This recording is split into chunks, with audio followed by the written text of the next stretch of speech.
টাকা পয়সাটাই এখানে সব কিছু নয়। কিন্তু তুমি তো মাত্র ফাইন্যান্সিয়াল ইস্যুর কথা বললে। শোনো তমা, আমি যে ছেলের সাথে তোমার বিয়ে ঠিক করেছি তাকে বিয়ে করলে আমার ব্যবসায় হেল্প হবে। আর এই ছেলের বাবা তো মিডল ক্লাস, মানে একটা সাধারণ চাকরি। শোনো, আমি তোমাকে আমার নিজের জীবনের একটা ঘটনা বলছি।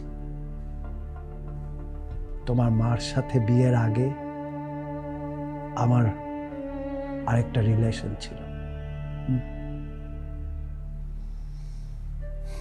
আমি তার জন্য মরিয়া হয়েছিলাম। এমন কোনো কাজ নেই যেটা আমি তার জন্য করতে পারতাম না। পুরোপুরি পাগল ছিলাম। তারপর হঠাৎ একদিন আমার মনে হলো যে আমার যে ফাইন্যান্সিয়াল কন্ডিশন, এই অবস্থায় আমি যদি তাকে বিয়ে করি, আমাদের এই সংসার টিকবে না। একবার দারিদ্রতা আমাদের সংসারে ঢুকে গেলে ভালোবাসা পালাবে। আমরা কিছুদিনের মধ্যেই একজন আরেকজনকে ছেড়ে দূরে সরে যাব।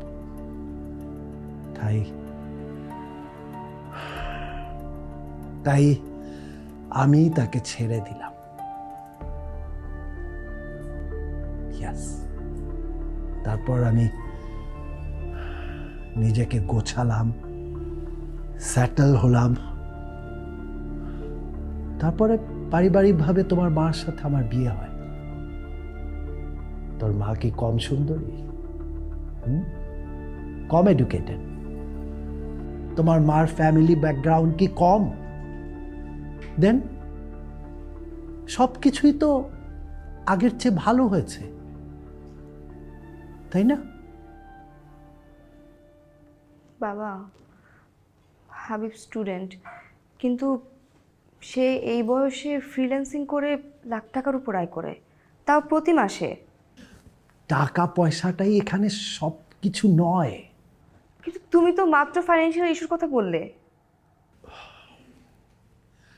শোনো তমা, আমি যে ছেলের সাথে তোমার বিয়ে ঠিক করেছি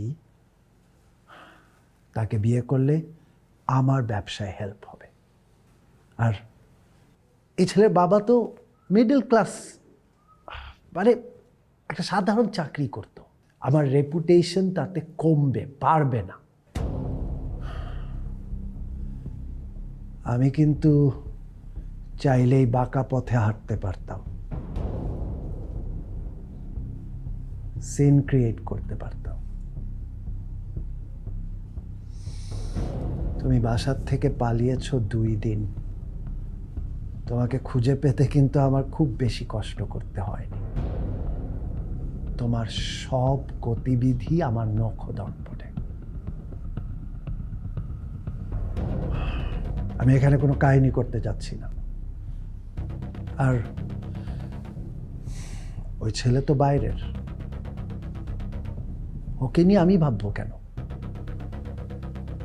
কিন্তু তুই তো আমার মেয়ে, তোর তো উচিত ছিল আমার কথা ভাবা।